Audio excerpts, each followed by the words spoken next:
have my RC car with the ESC in there now. This is now another day. That's now all bolted in. It's fine. Steering's perfect on it. Still don't like its design. I think it's flawed. It's stupid. Not interested in it. But it is what it is. It's done. The next stage is the motor. Now you're probably wondering why I've got a piece of paper here. I'm going to try something a little different. I don't think I've seen anyone do it this way. We'll see how we get on with this. But for me, this is going to be my choice to try. We'll see how it pans out. But basically, all we want to do is stop this motor flexing. And it takes a hard flex. It's just going to do some damage, which we don't want. So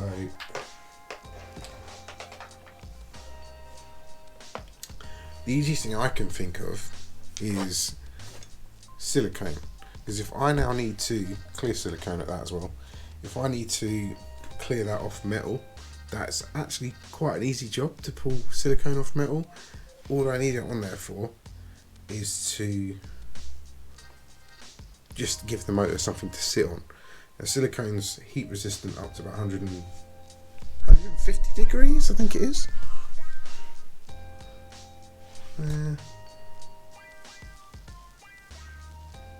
Doesn't say.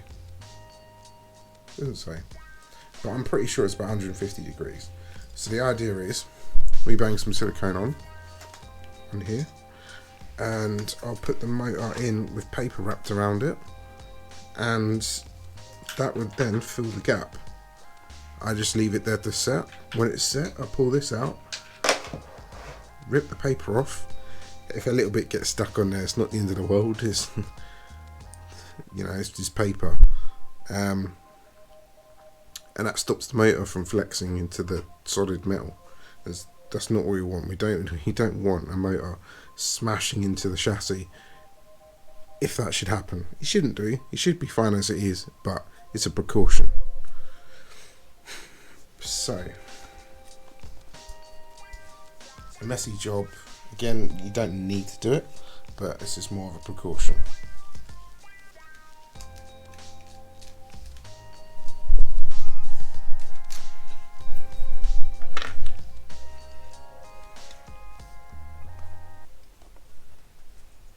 And silicone can be quite messy and smelly, so if you do decide to take this route, just know that it is smelly. And one good thing about me doing it is you don't have to try it, because I've tried it first. It may work. I probably won't have any problems. But it's the best thing I can think of right now. So the idea is one dollop across the whole of this square. Slide the motor in with the paper on it. Leave it to set for 24 hours, or I think it's 6 hours, but I'm going to leave it till tomorrow. So, and then once that's done, we'll put the spare gear on, the motor in, tighten that all up, Loctite it all.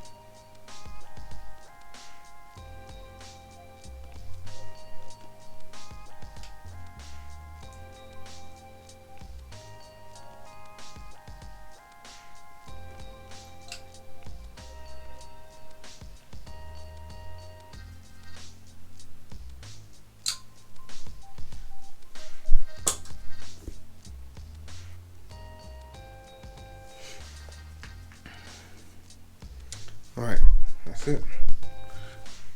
It's quite a bit there. Right. And it doesn't have to be spot on.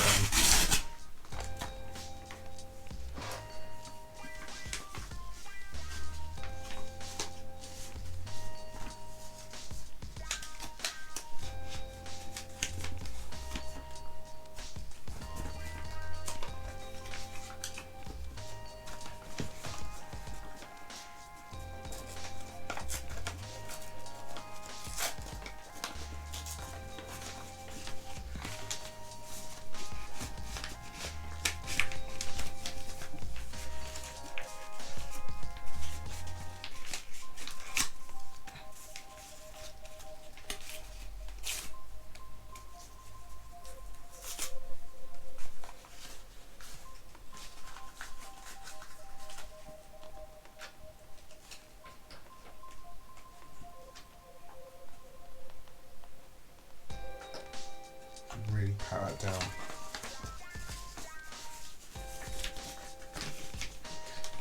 So what I'm going to do is just squish that down a little bit.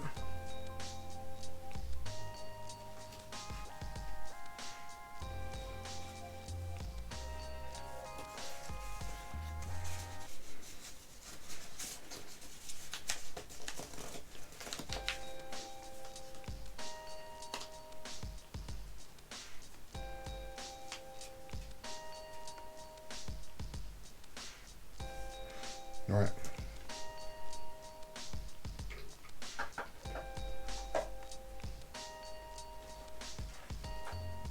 Right. Now what I need to do is leave that to set.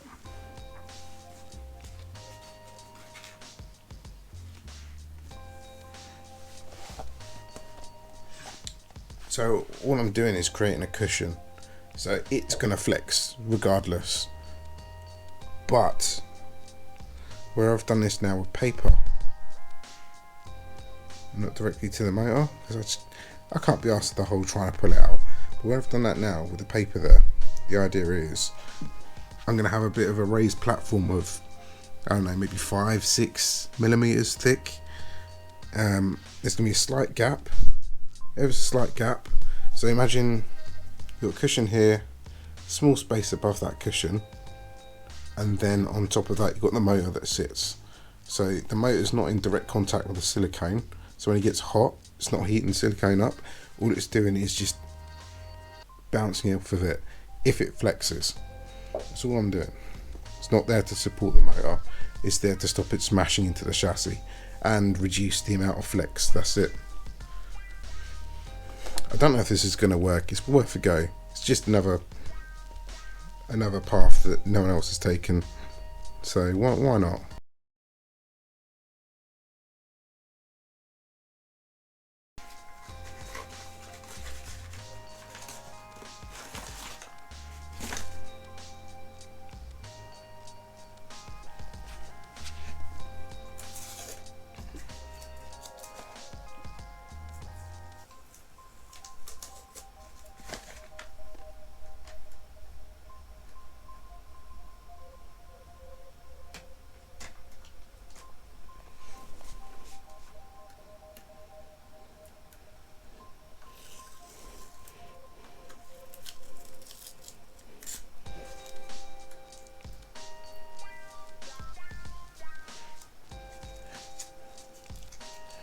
So the idea behind this is now my motor is not directly smashing into metal. There's a bit of excess here I can probably cut off, but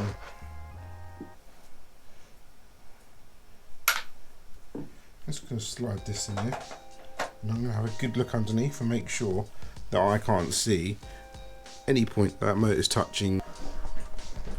Again, I don't know how I'm going to catch this. This thing's so damn heavy.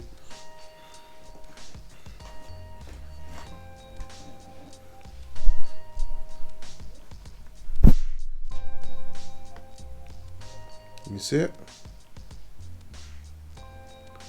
So it's basically got itself a nice little layer to sit on, although it's not got contact with it.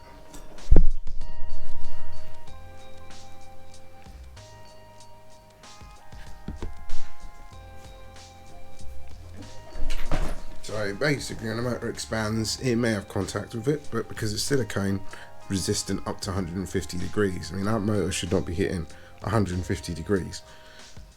I've got a temperature gun so we can check that. But so just like this. So as for pinions, I've got a 27 tooth and a 31. So in theory, with this spur gear I've got in there, 70 mile an hour, and I think 58 or 59 mile an hour. And with the smaller gearing, I think it's 40, like 40 something, and 56, I think. Don't quote me on this, but it's something like that, which is still damn quick enough. So we're going to try it on a faster speed and see how I get on. If it's not happy, we'll put the smaller pinion in, and for any reason if it gets chewed up, I'd put the bigger one in with the smaller spur gear, backup gear in a sense, if it's not happy at 70 mile an hour. But from what I've read and looked into, it should be okay. I think that's like, on this motor, you don't want to push it any more than that. It's like the borderline.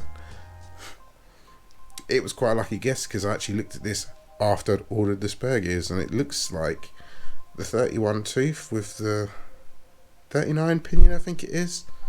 So 31 with 39 seems to be, on this size motor, the limit. But if I'd have had the smaller motor, which is the mod 1s instead of the mod 1.5, that actually would have been in a naughty territory.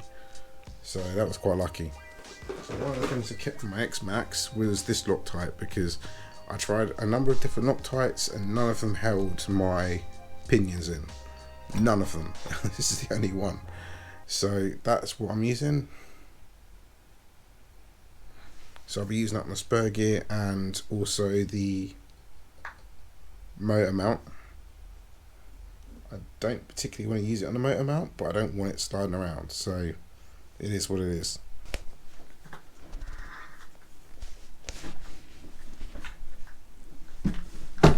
Oh, this thing's heavy.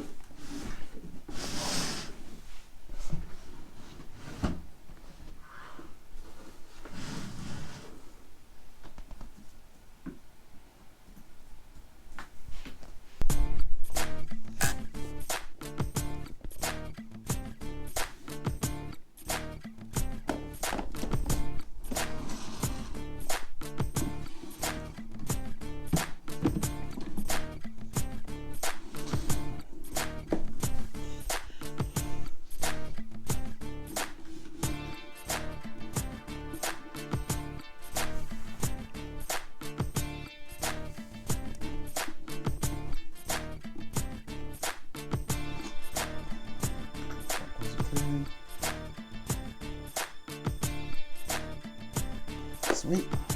Do a quick test.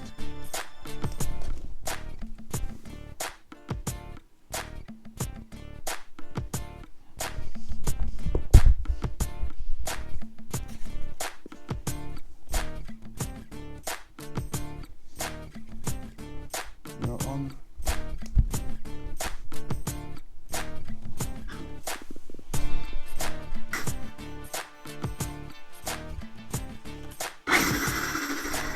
Ooh, now that's got some power. Wow.